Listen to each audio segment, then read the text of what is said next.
সারা দেশে নানা আয়োজনে জাতীয় বিপ্লব ও সংহতি দিবস পালন করেছে বিএনপি ও অঙ্গ সহযোগী সংগঠনের নেতাকর্মীরা। অনুষ্ঠানে অংশ নিয়ে 7ই নভেম্বরের চেতনাকে ধারণ করে দেশের গণতন্ত্রকে সুসংহত করতে জাতীয়তাবাদী শক্তিকে ঐক্যবদ্ধ থাকার আহ্বান জানান। হুঁশিয়ারি দিয়েছেন আগামী নির্বাচন নিয়ে সব ধরনের ষড়যন্ত্র রুখে দেওয়ারও। জাতীয় বিপ্লব ও সংহতি দিবস উপলক্ষে দেশের বিভিন্ন জেলায় শোভাযাত্রা, পথসভা, শহীদ রাষ্ট্রপতি জিয়াউর রহমানের প্রতিকৃতিতে শ্রদ্ধা নিবেদন সহ নানা কর্মসূচির আয়োজন করা হয়। চট্টগ্রাম মহানগর বিএনপি ও অঙ্গ সহযোগী সংগঠনের উদ্যোগে সমাবেশ হয়। এতে প্রধান অতিথি ছিলেন দলের স্থায়ী কমিটির সদস্য আমির খসরু মাহমুদ চৌধুরী। বলেন, ঐক্যমত্যের ভিত্তিতে সনদ স্বাক্ষরিত হয়েছে, এ বিষয়ে আর আলোচনার সুযোগ নেই। একটি নির্বাচনের মাধ্যমে বাংলাদেশে একটি নির্বাচিত সংসদ হবে, একটি নির্বাচিত সরকার হবে, ততক্ষণ পর্যন্ত বিএনপির আন্দোলন শেষ হবে না।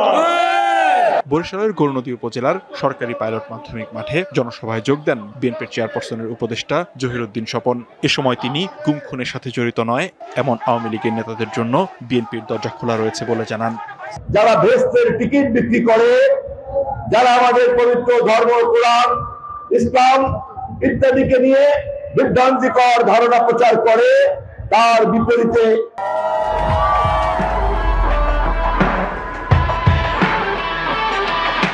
মা বোনদের কাছে সঠিক কথা আপনারা পৌঁছে দিবেন। রাজশাহী সমাবেশে যোগ দিয়ে বিএনপির চেয়ারপারসনের উপদেষ্টা মিজানুর রহমান মিনু 7ই নভেম্বরের চেতনায় উজ্জীবিত হয়ে জাতীয় ঐক্য গড়ে তোলার আহ্বান জানান।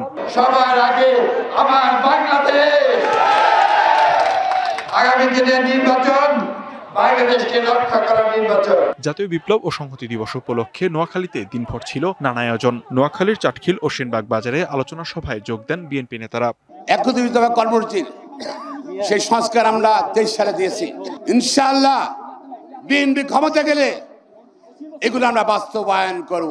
যারা 16 বছর লড়াই করেছেন, সেই লড়াইয়ের ফসল আগামী 5 অথবা 12 সেই দিন এই ধানকে বুকে আঁকড়িয়ে যেমন মা পুলিশের গ্রেপ্তারের আগে ছেলেকে জড়িয়ে ধরেছে, এই পুলিশ আমার সন্তানকে নিও না, এইভাবে তাদের শেষকে আঁকড়ে ঘরে উঠতে হবে। লালমনিরহাটে আসাদুল হাবিব দুলু বলেন, 71 স্বাধীনতা বিরোধীরাই এখন ক্ষমতার জন্য হাহাকার করছে। নাটোরে বিএনপির জাতীয় নির্বাহী কমিটির সদস্য রুহুল কুদ্দুস তালুকদার দুলু নির্বাচন নিয়ে সব ধরনের ষড়যন্ত্র রুখে দেওয়ার হুঁশিয়ারি দেন। এছাড়া টাঙ্গাইল, নাটোর, জয়পুরহাট, বাগেরহাট, ভোলা, গাজীপুর, গোপালগঞ্জ সহ বিভিন্ন জেলায় ছিল নানা আয়োজন। লিখনকান্তি ভৌমিক, ডিবিসি নিউজ ডেস্ক।